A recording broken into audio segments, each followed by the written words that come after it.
And so I know a little bit. I'm not an expert, but I know a little bit about what the human body is supposed to look like.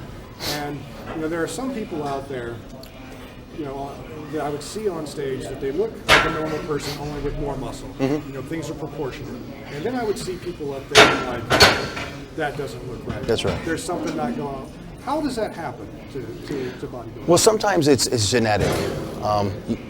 When you're on stage, you want to present kind of a X, where you sit there, if you presented your legs and your arms out, you have an X. You want to have this as your thinnest part of your body.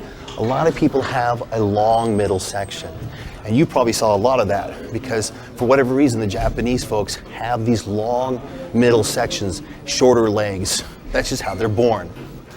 Can't do anything about it, genetics. So when they're on stage, their V stops here, it goes straight down, and then it goes back out. Then you look at somebody else next to them, and when they're sitting here, they have this smaller waistline, but the V comes here and goes in and goes out. Every part of your body does that. Small, big, big. Small, in the big, big. So this way, you present all little X's on your body. If you can have those to where each one has its own section, and it looks like it's doing that, it will look more pleasing, more aesthetically pleasing to the eyes.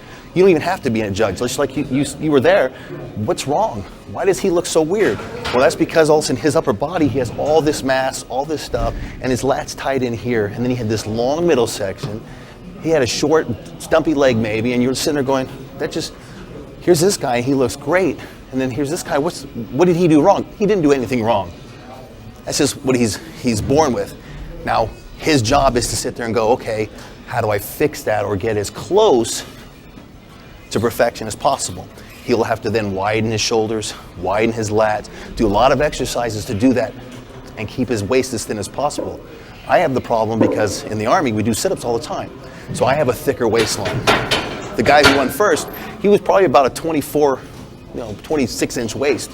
I'm up there probably with a 30. So when I'm next to him, all of a sudden you're like, well, this dude's pretty thick. So I have to make sure my shoulders and my lats make that V, which makes that optical illusion of my waistline smaller, because these muscles that I have here, they're not going anywhere. Not even operations could fix that. I'm not cutting muscle out of my body, so I'll just enjoy it.